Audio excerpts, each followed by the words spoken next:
Okay. Hello. How's it going? This is the thing. I'm gonna drop a big bomb on you guys At the beginning? at the beginning. We haven't even said who we are. We haven't said what this is. I guess it's really important. We have 4 more episodes, and we will have met the 50 mark. We should do something very special. I would agree with that. Yeah. Put our thinking caps on and come up with something creative. Yeah, something really creative. Maybe a impromptu radio drama. I don't know. What am I talking about? How about a promptu radio drama? Yeah, there you go. Or that. Welcome to Movie Schmovie. I am one of your hosts, Ronald James, and I'm here with Steve and John. We're here to talk about movies, ... and shit. See what I did? Not there? even ... Just 2 of the 3? Yeah. 2 ellipses. Is it ellipses? The ellipses is the set of the dots. The set of 3 dots. the trio. is Set the of 3 ellipses. dots. 2. Okay. Let's call 2 as a duopsies. Okay. I see what you did there. Duo. Latin. So back to this bomb. Get back on track here. That was no bomb. I just wanted to say Wait, it was a false alarm? it was a false It was alarm. a scare? Man. Oh, man. Abu Nazir almost got shot. He didn't get shot. Hate to drop that bomb on you guys. That was weird. Why did I say that just now? You just sort of spoil. Well, you didn't really. Anyone who cares is surely watching the show. watch. He just made a reference to what happened on this last week's Homeland, which is Incredible. I did see a movie, though. I did see a movie. What did you say? I saw a movie called Grave Encounters, directed by the Vicious Brothers. That's their birth last name? Or Yeah. is that like just like a moniker they came up with? It's a moniker. they changed it from Vyshikowski when they came over from the old country. This picture of them is just, they're not facing us, and it's just in a very dark, foggy area with a car light kind of beaming That's on their them. promo picture? That's Or? their promo picture. Wow. The Vicious Brothers. That's very So this moody. is about a ghost hunting reality show hosted by a gentleman. His name is Lance Preston. Very charismatic, Dane Cookish a little crazy. And he... So despicable and douchey. It's so despicable and douchey, and he has this idea to do a ghost hunting sort of show. And he presents it to this company. They're like, go ahead, do a couple episodes. He does a pilot episode. They love it. Then he does 5 more episodes. The 6th episode is actually one that takes place in a Maryland asylum, and it gets real. Things get real.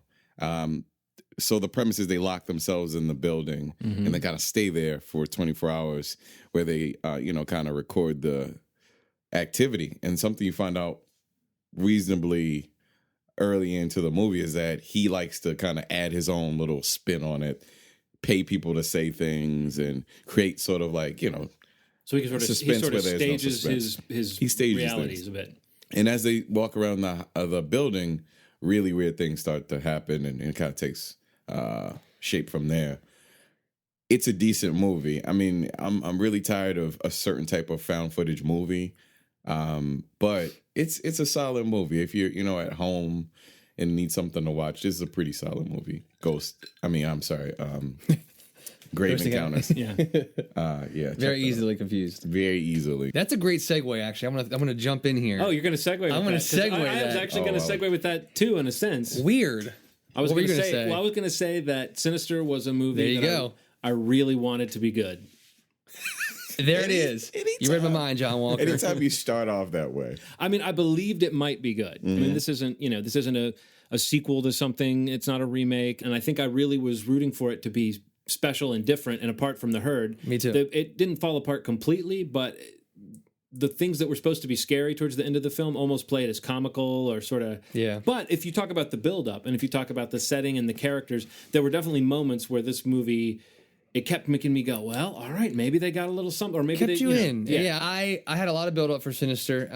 Read a lot of great things about it, and it's weird to even say that because doing some research on it. This is a movie that shot this time last year, in the fall, and then it premiered at South by Southwest in March.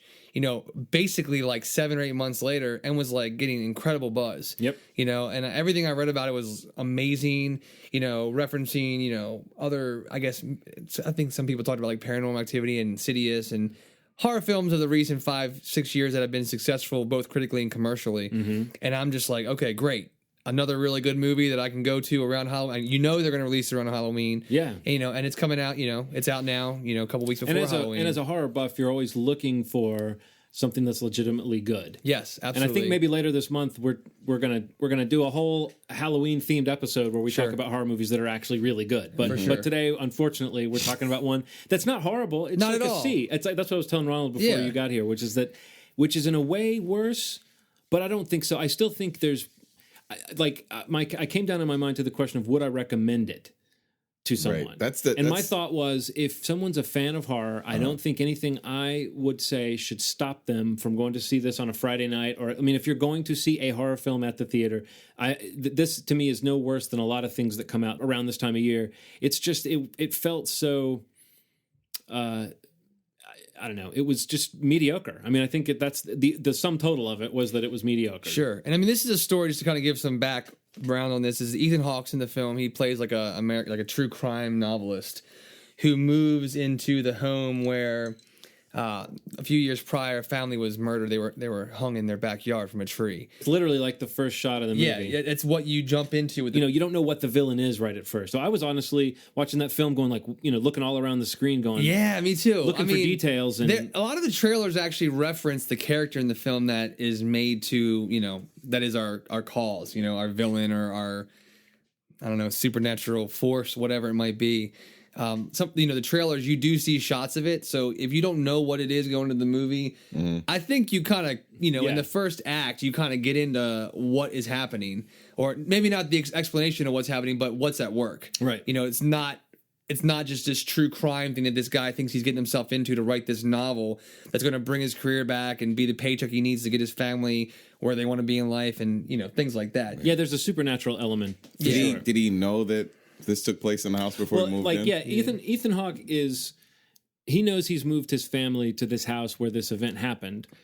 And this was a kind of a far-fetched detail, I thought, was that the wife had no clue, didn't know what he was writing his book about, really, didn't know that they had moved into the house where the actual crime took place. His son is having night terrors, which I don't know if you know what night terrors are. Yeah. My son has had them before, and he just is asleep, but he's screaming in his sleep. And usually he'll scream something like, someone took my cookie or something like that. But this kid in the movie has a darker, more extreme form of night terrors. Yeah. And then he has kind of a sweet little girl who likes to paint, and she draws on her walls. And that girl, the actress, was so bad that I couldn't tell. There were moments where I was like, I can't tell if she's supposed to be acting creepy and stiff or if she's just a bad actress. And I hate saying that about a 9-year-old, but it was hard to read that actress. And I honestly thought, we talked about it a little bit before we started tonight, which is just kids in horror movies. I'm sort of sick of it. I'm sort of sick of getting old. The way they use kids in horror movies. It's like they either use them to be the victims, or they're the ones who can see the dead people. They're the conduit. Or or they end up being, they're supposed to be so creepy. And if you get a really good child actor, like we were talking last time about the kid that plays Sid in Looper. I mean, absolutely. 4 years old or something, and able to play this nuanced incredible character. This is a girl who's twice that age, and again, just didn't convey anything that the word, you just felt like she was reading words she had memorized. That's bad. Good use of a little kid is what's the name of the one where the little girl killed the bird with a stone, and she lived with the adopted kid. Oh my God, Russian when she was not so much a kid. Yes. Oh goodness, what is that movie called? I don't know. The Orphan. Or no, just Orphan. It's called Orphan. It's a great movie. Yeah. That's a good use of a little kid. I don't know. I think. I don't know. I tried to think about it a lot after seeing the movie, like what my issues were, and not getting too deep into spoiler territory. If we're trying to kind of tread there a little bit, I have a really big issue with movies that, you kind of. Okay, let me backtrack. One thing I did like about the movie is that it wasn't as straightforward horror. How these kind of supernatural horror films, they have you along for this mystery of somebody putting things together. Yeah. I think there was a really cool element in this film that almost tapped into not so much a horror movie mystery, but almost straight up suspense thriller mystery. If you've seen the trailer, you know that he's watching some films. He finds this box of films. At that moment, there's a few possible reasons or your mind goes down these different paths of what could be going on. And one of them is that there is a serial killer on the loose, and this guy is a crime writer, true crime writer. And that I mean, ultimately, I think that movie may be the more interesting movie that could have come out of this idea. Definitely. Okay. It's almost a disappointment because when it's supernatural in a movie like this, it's like all rules are off. Yeah. One thing I will say about this guy, Ethan Hawke's family can sleep through anything. Absolutely. There's a few scenes where he's the only one falling awake, through the ceiling. and he's like watching films, and he's like banging. Yeah, he's banging around through the house and like running around with a baseball bat, and he falls through the ceiling. It's all these things happen, and my feeling is the other actors weren't on set and they were getting by. Sounds very formulaic. That's the problem. Yeah, it is. That's the problem with like. It is when it crosses into what John just said in terms of when it goes towards that supernatural piece. What is it about like? I don't like the idea. I think that supernatural elements should have rules. Like, because for example, That's when it works, I think. Right. For example, a person could be chased by a ghost, right? Mm-hmm. The ghost can only go through walls or something like that. Yeah. In most movies you see now, they'll go through a wall, they'll start chasing them, and then the floor will eat them. Yeah. Like what? Where did that come from? And it's like no. There's no progress. Like you don't. I haven't seen any Because there's movies where no the floor rules. eats a guy, but I know what you mean. Where know it's what I like, mean? it Like, becomes CG town is what Right. it It becomes. just becomes CG town, and it just. And this it's- movie, I think, was refreshingly lacking in CG for them. I mean, there Not were a lot, definitely yeah. some computer assisted stuff, but it wasn't like a lot of digital things. I just feel like it was. You told me that's creepy little kids, and I don't know if I could. Well, I mean, it's creepy little kids, and it's some subpar acting from creepy little kids. Absolutely, yeah. Like especially when you get to the very end, there's kind of a reveal that involves these little kid ghosts and stuff, and it's just. That was probably my worst part. It was really bad. It was horrible. That's kind of what I was getting it at went on before. forever. Like my big problem with this movie and with any horror film like this that gets to the point where I would say that I really liked about probably half of this movie. You know, when it was still really deep into him discovering these film reels, going through it, a lot of creepy moments, like you said, very well shot, scenes of him hearing that noise and going exploring inside, outside. A lot of cool things, even on the film that he finds. Yeah. As we're looking through this film with him and he's cutting it up on his computer and making digital versions of it. I gotta say, the real star of this movie was the Mac OS menu bar. It's a guy, usually when you have someone sitting at a computer and they're doing a lot of Google searches, that's usually a bad sign for a movie. Right. I guess I'm a little sick of the alcoholic writer who's having a hard time writing his latest book, and so he's gone to a new house for a new start, and his family's dragged along. But he did a good job of playing that, that midnight obsession or fascination, the thing where you fall down a rabbit hole and you're clicking on different links, and suddenly you've been pulled away from the world. If you've ever had that feeling of like, I'm getting kind of too into this, or I've clicked on some links, I've seen some stuff maybe I wish I hadn't seen. I think that was the most inspired thing they did, was just depict kind of the mindset of this character. Because once they get into the nuts and bolts of what's really going on, it's a little kind of weird and confusing, and almost feels like one of those movies where they're deliberately setting up a sequel. Yeah, I mean that's obviously probably in some studio's mindset. But I mean, I think I want to go back to what I was saying before. Before the Apple. Oh, sorry. No, it's okay. Up to that point, like where you do see him kind of burning the midnight oil and going into these, like, that's one thing I liked about Ethan Hawke's character is that you see that he's actually very capable, in what he does. Like, maybe his recent books weren't hits, but like he definitely like is 110% into finding this out. And he kind of diverges on this whole, there was this family that he's researching here, but then he kind of finds this whole string. And I thought that was awesome. Yeah. But when it gets into the, supernatural, whatever element, it gets to a point because it either A, needs to set the rules, or it's making the rules up as it goes along. It literally has scenes in the movie where they are telling you the rules. And there's a character, Vincent D'Onofrio, who is completely wasted in the film. I'm a fan of his. He's in 2 scenes. He's basically Mr. Exposition. Absolutely. He literally... It's like if you got a Cliff's Notes when you walked in the theater, it'd been the same thing as having him on the screen. It'd be like if they said, Vince, these are the facts that people need to understand this movie that we weren't able to work into the script. Can you just say these sentences at Ethan Hawke? He's never through a video chat. Yes. He's not actually even in the same space as him. You know what I mean? It's iChat, by the way. If it's done in a creative way, I can deal with it. But if it's done in a way that's you can even play with cool. B-movie elements and make something really good. And I actually thought something. We were talking about this with VHS not too long ago. I actually thought they were going to do something creepy with the other guy on the other end of the iChat. Yeah, me too. He had a person coming in behind him and like bringing him a drink and and stuff. your you kept attention was thinking, drawn to that person. It made me think like, are we going to come back to him later? And he's going to, because there's a whole thing about if you see an image, there's the whole. I agree with you, Steve, that it was cool the way he kind of put it together, but I did think in this world, law enforcement is just completely out to lunch because this murder, there's like this string of murders and the way that they're linked. The whole movie's about kind of trying to link them.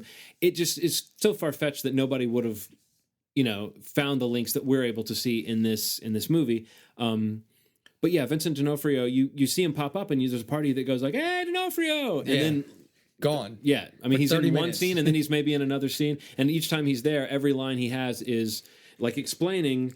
Yeah, I guess we won't get into the explanation because that might be one of the few surprises that the movie has as to what's actually behind it. But the explanation is right out of like Buffy the Vampire Slayer or something like that, where it's like monster of the week. We find out the rules of this monster and we have to know about it. And the rules are very convenient for the plot in a way.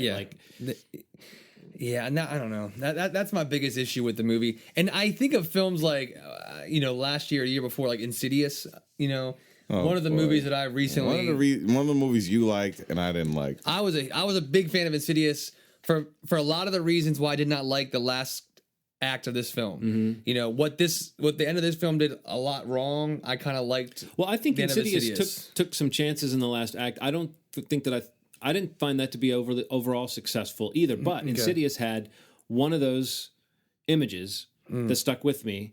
When she comes up to the room, the baby's room, and on the other side of the crib, there's a something standing there.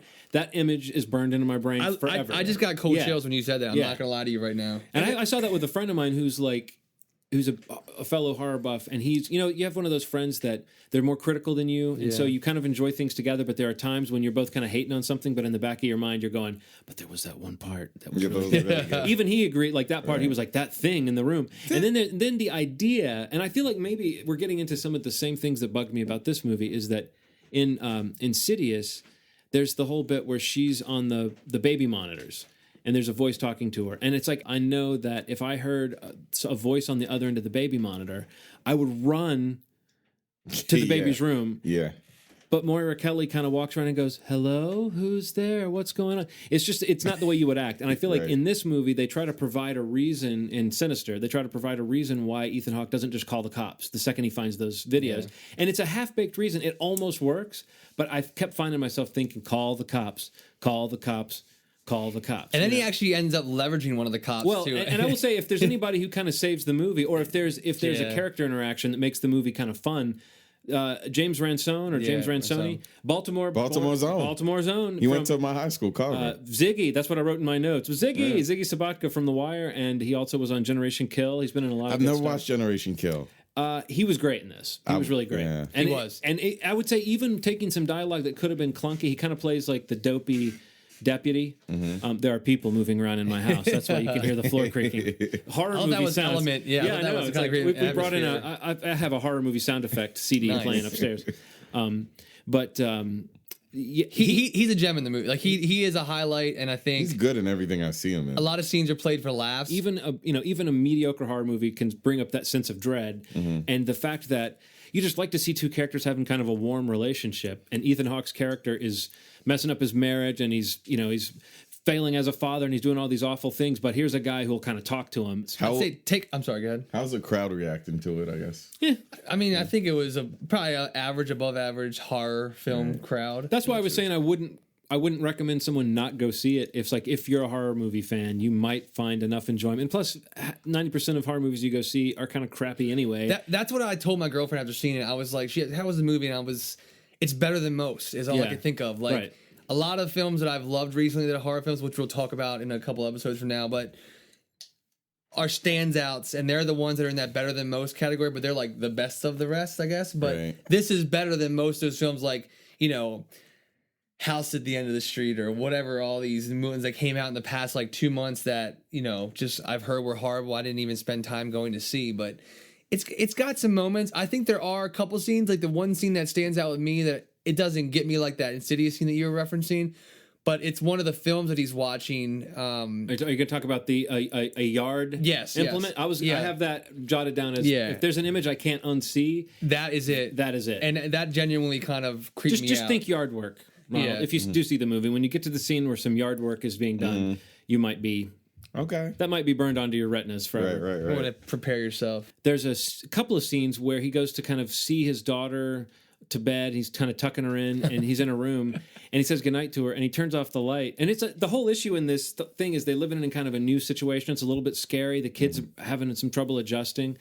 And when he turns off the light to his daughter's room and shuts the door, it is such blackness. She is in an abyss. They must keep her in it's like the pit in a prison film, like the solitary confinement room. It is horrifying to me to think of like being in a room that dark. I turned to Steve and I said, "What? No nightlight? What are they doing to this poor girl?" And the next scene, you actually see her wandering in the house. I can't find the bathroom. It's no wonder there's no fucking nightlights in the house anywhere. She's actually, if she stays in that room too long, her eyes are going to grow over like some kind of weird like cave fish or something like that. That's horrible. That's terrifying. As a kid, there was this picture that used to be near my bed. It was of Martin Luther King.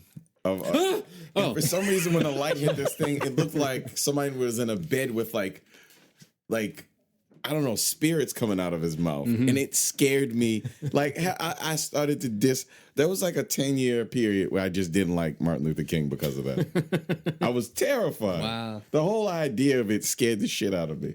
One more thing I would say that and this isn't really, I think, a spoiler, so I'll just continue with this. But when Ethan Hawke's character Ellison first finds the box of tapes, it's just labeled, I think, home movies or home videos. Yeah. And the reels are labeled things like barbecue, pool party.